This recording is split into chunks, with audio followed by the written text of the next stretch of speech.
So, we will take up one very important aspect of our modern India, or you can call it freedom movement, formation of Indian National Congress. So, on 28th December 1885, the Indian National Congress was formed at Gokul Das Tejpal Sanskrit College in Bombay, right, December 1885. So, on 28 December 1885, INC, Indian National Congress, was formed at Gokul Das Tejpal Sanskrit College in Bombay. It was attended by 72 Indian representatives, and they included people apparently from various walks of life. Most of them represented what? Middle class, rising middle class, and as one historian suggests that there were 39 lawyers, 14 journalists and even one doctor. As you all know that the first meeting was scheduled to be held in Pune, but due to a plague outbreak there, the meeting was later shifted to Bombay. And A.O. Hume assumed office as General Secretary of the Congress, and W.C. Banerjee, Vomesh Chandra Banerjee, right, of Bengal, Calcutta, was elected first president, right. But within a year, the number of delegates gone up to more than 400, 436, and it kept rising steadily, and so this Indian National Congress started playing a dominant role in India's struggle for independence.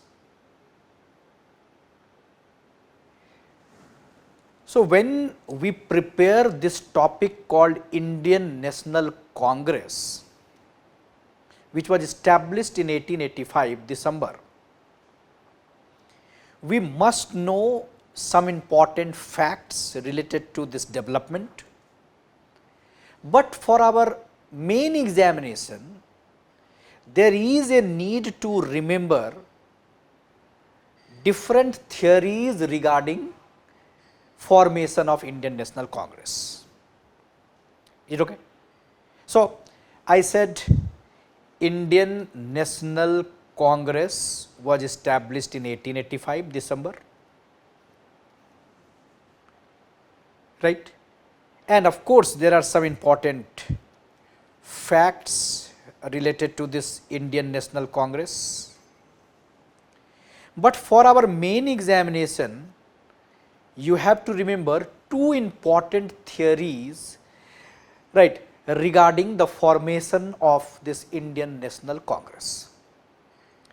One theory is popularly called safety valve theory,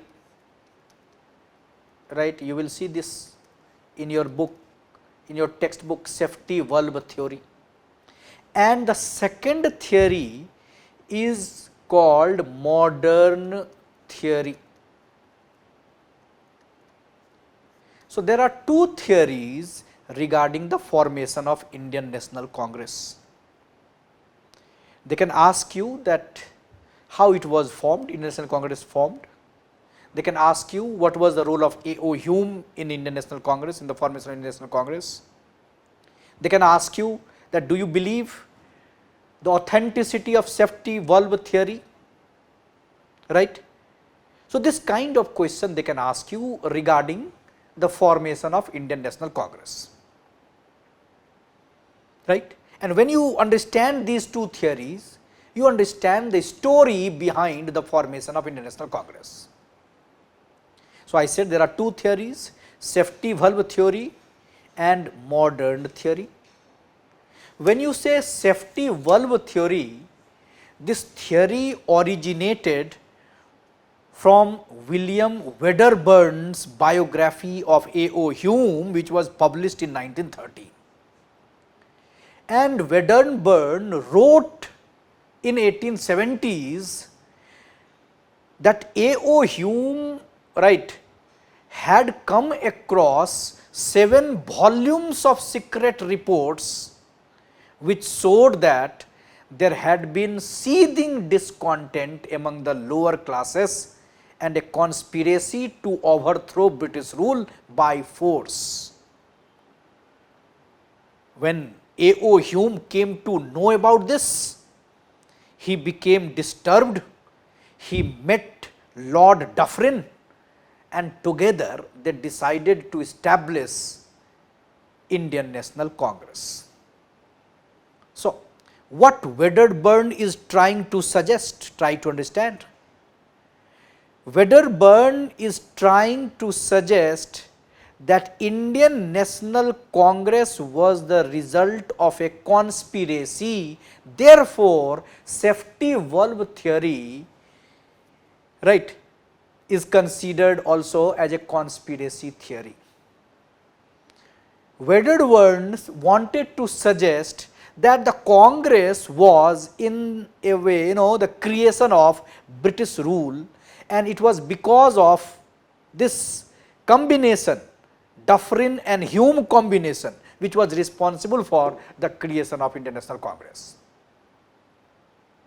right. And this theory was believed by the earlier nationalist historians, it was believed by the imperialist historians and even Marxist historians, but in 1960s criticism started and even Bipin Chandra started highlighting, right, the reality behind this story.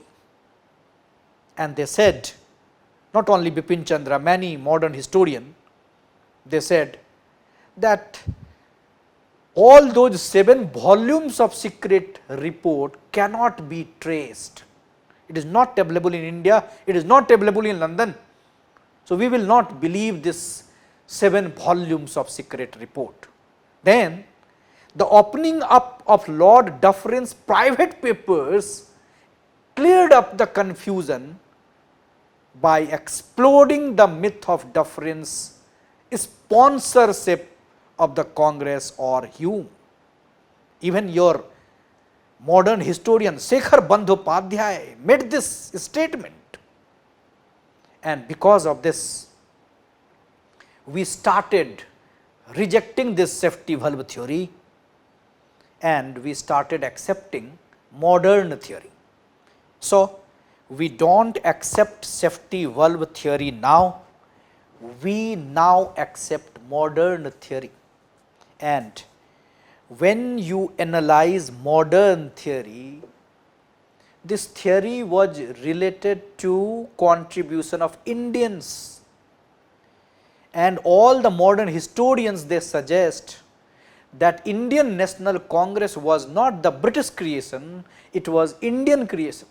It was because of, right, the contribution of Indians.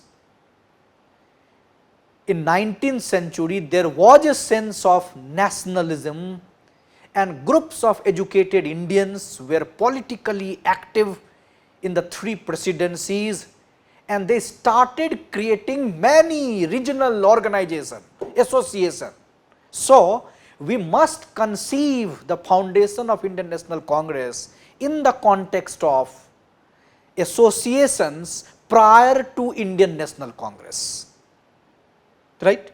So, in 19th century only you will see many associations, and then you can see finally in 1870s and 80s, right, there was a sense of nationalism. We wanted to establish a political platform, national platform, and finally with the help of A.O. Hume, we established Indian National Congress. So, Indian National Congress is not the British creation, it is because of Indian initiative. Here for our preliminary examination, we can remember some important regional organization like the Jamindari Association, which was later renamed Landholder Society, which was established in 1838 by Dwarikanath Tagore, Prasanna Kumar Tagore, Radha Kant Dev, Ram Kamal Sen and even Bhavani Charan Mitra. So, this was the beginning. And then the Bengal British India Society was formed in 1843. In 1851, both these organizations were merged to form British India Association of Bengal. Then Bombay Association and Madras Native Association were formed in 1852.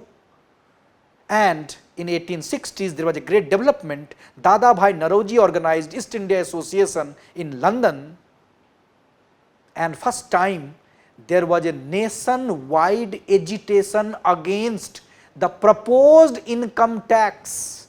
This is very important development.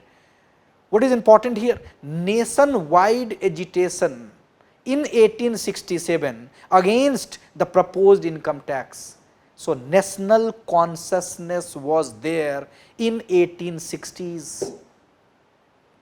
In 1870, the Pune Sarvajanik Sabha was founded under the leadership of Justice Ranade. In 1875, Sisir Kumar Ghosh, established Indian League in Bengal, and then in 1876, very important development, Indian Association of Calcutta was founded by Surendranath Banerjee, S.N. Banerjee, and with the foundation of Indian Association, a new phase. In 1877-80, a massive campaign was organized around the demand for Indianization of civil services. There was a national campaign against the notorious Vernacular Press Act of 1878. Then there was a major nationwide agitation, against, you can say, that modification of Ilbert Bill.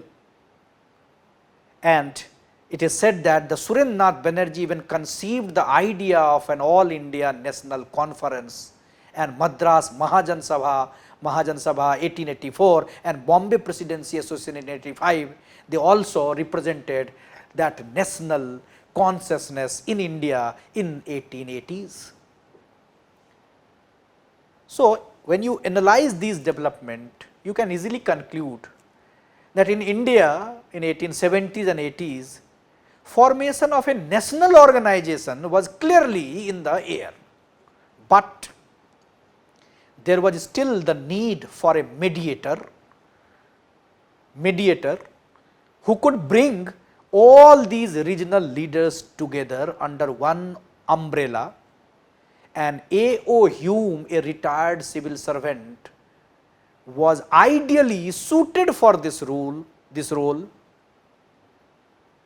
and as Shekhar Bandhopadhyay suggested, that his supra-regional identity, remember this, Shekhar Bandhopadhyay suggested that his supra-regional identity made him acceptable to all the regional leaders, and he was also acceptable because of his noble intention, because of his liberal political opinion. He wrote letters to the graduate of Calcutta University. He took the initiative to form an All India organization, and finally, Indian National Congress was established in 1885, because of Indian initiative and with the help of A.O. Hume. So, this is all about modern theory, and we accept modern theory. So, when you prepare this topic, Indian National Congress, what should be your conclusion? Your conclusion should be that Indian National Congress represented the urge of the politically conscious Indians. It was not the result of the conspiracy of some Dufferin and some Hume. Indian National Congress represented the urge of the politically conscious Indians, and as Bipin Chandra concluded, that Indians also used Hume as a lightning conductor. So, now we do not believe safety valve theory, we believe Bipin Chandra's modern analysis, Shekhar Bandhopadhyay's new analysis, and we are calling it modern theory of formation of Indian National Congress. Is this okay? So, when you prepare this topic for civil services examination, what all you have to do? You have to remember some facts related to Indian National Congress. You have to remember safety valve theory. You have to remember modern theory regarding formation of Indian National Congress, right? And we must appreciate the ideas highlighted by Bandhopadhyay, Shekhar Bandhopadhyay when we prepare this topic for our civil services examination, right? Thanks a lot.